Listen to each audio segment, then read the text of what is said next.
Hi. Everyone, it seems, dislikes public speaking. In fact, public speaking ranks among the top fear of Americans, and it ranks among the top things students don't like to do in English class. But sometimes it can't be avoided. Public speaking is a very important thing to be able to do. You can't avoid it, but you can control it. You can come away with a good experience from public speaking instead of fearing it. It's very true, you can. You just need a little practice. So I'm going to teach you some useful techniques to practice successful public speaking today. The key to doing a successful presentation, I should say one of the keys to doing a successful presentation is for you to become the teacher. That's right. So usually your students, but to present something in class, you need to become the teacher. You need to teach all the other students and me something. As simple as it sounds, becoming the teacher or becoming someone who knows about something can help you deliver a really good speech every time. Okay? So that's the first thing. Become a teacher. Another thing you can do is practice, practice, practice, of course.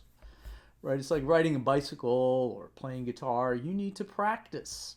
And you can't expect to give a good presentation without practicing. It's very true. You have to kind of memorize slightly what you want to say first, a bit, and then go for it over and over.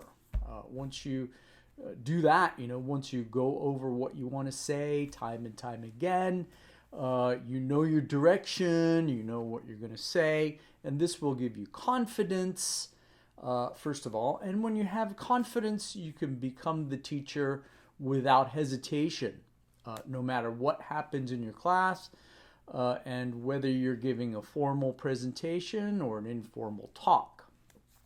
This helps giving any kind of presentation, even self-introduction. You have to plan a little bit what you're going to say first. One thing you can do is to have a kind of idea and an outline. But another thing is to separate your presentations into key parts, right? Into sections. So you're going to say this part first, then you're going to talk about this part, and then this part. For example, the introduction to whatever you're talking about, the background, and what you want to change, for example.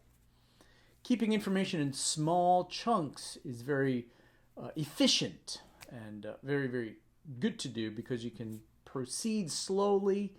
You can talk about things slowly as they come to you because, yes, you've already planned what you're going to say. So taking things section by section is much easier and much more efficient to keep things in your mind. Humor, right? Giving a little bit of humor is another good way to lighten up your serious presentations.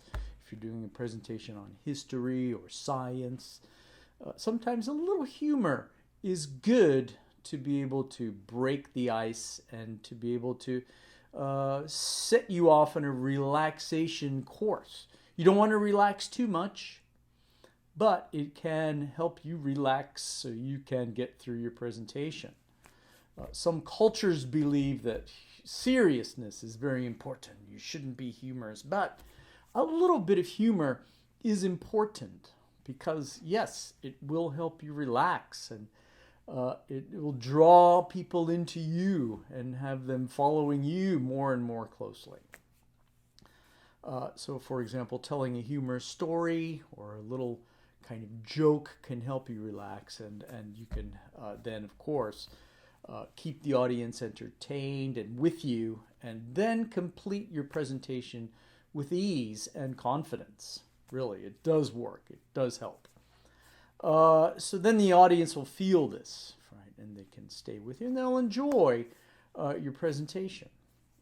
Finally, if you're extremely nervous and your mouth is super dry, you can, of course, take each section of your speech by looking at somebody you're familiar with in the eyes, pick 2 or 3 people to look at and to talk to. People you are familiar with, because then you'll be talking to them and not everyone. So this can also help you relax. Again, you can imagine that everyone has a pumpkin head, right? So undoubtedly this will make you feel more relaxed if all your audience members are nothing but pumpkins. So these techniques, when used together, they're going to bring lightness rather than stress to your delivery. You don't want to be stressed out when you're giving any kind of talk. You want to have a little bit of relaxation, which will help bring confidence and help you deliver your speech well, and your audience will help you along because they'll be following and they'll listen to you with eagerness. So hopefully these points will help you in your next presentation, and I'm sure if you practice, you'll be excellent public speakers in no time. So good luck, go for it, and become the teacher. See you next time.